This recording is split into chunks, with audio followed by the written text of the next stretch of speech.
Hello, welcome to Levant TV headlines. US-led coalition airstrikes on oil refineries run by the Islamic State group in northern Syria have killed 30 people, mostly jihadists.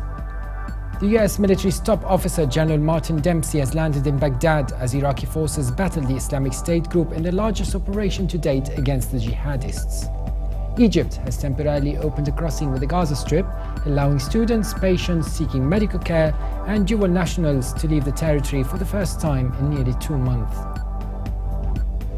The Gulf monarchies have agreed to a request by Yemen's beleaguered president to host talks in Saudi Arabia's capital Riyadh, aimed at pulling their impoverished neighbor out of the crisis. And Iranian state television is reporting the Islamic Republic's supreme leader has appointed a former general in the country's Revolutionary Guard as the nation's new police chief. Now let's have a look at top headlines in today's newspapers in the Middle East. Starting from Lebanon, the Daily Star leads reporting that the country is considering relocating thousands of Syrian refugees in Arsal away from the volatile northeastern border area. The paper also reports that Parliament Speaker Nabih Berri joined his Hezbollah allies in criticizing recent remarks by US Ambassador David Hale, lambasting the resistance. The Egypt Independent leads reporting that a roadside bomb killed 3 Egyptian soldiers in the Sinai Peninsula days ahead of an investment conference in Sharm el-Sheikh. The paper also reports that Environment Minister Khalid Fahmy instructed ministry officials on Monday to follow up on the Red Sea's oil spill near the Ras Mohammed and Ras Gara areas of South Sinai. From the UAE, the Khalij Times leads reporting that French Prime Minister Manuel Valls has warned that as many as 10,000 Europeans could be waging jihad in Iraq and Syria by the end of this year. The paper also reports that Saudi Arabia has passed India to become the world's biggest arms importer last year as concerns about Iran's ambitions increase tensions in the Middle East.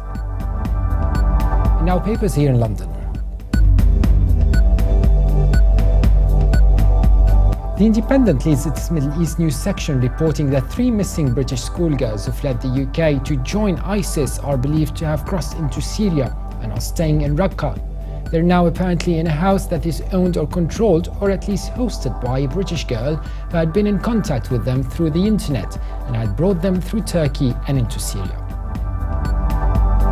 The Telegraph leads Middle East news section reporting that Bahraini politicians are to investigate the squandering of 400 million dinars of public funds by government departments and state-linked companies.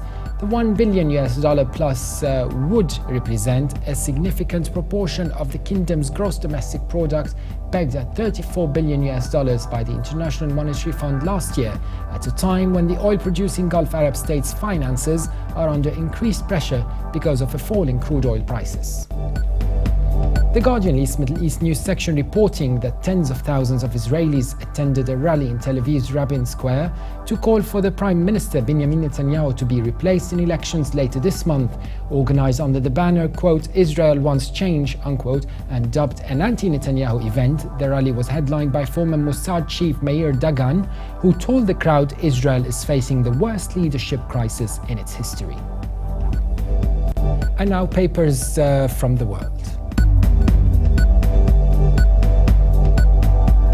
From Berlin, the Deutsche Welle reports General Martin Dempsey has warned against stepping up bombing raids on the Islamic State militants or deploying more American troops to Iraq during a visit to a French aircraft carrier in the northern Persian Gulf. Dempsey said such steps would be mistakes that could risk civilian casualties and play into the hands of ISIS propaganda. And the New York Times reports that President Barack Obama said that he and other world leaders have offered Iran an extraordinarily reasonable deal that will test whether the leadership of the Islamic nation is serious about at last resolving the dispute over its nuclear program. Even as negotiators appear close to an agreement, Mr. Obama highlighted the challenge of what comes next, which is ensuring that any pact forged in Geneva can pass muster in Tehran. For more updates, please visit Levant.tv. Thanks for watching and bye.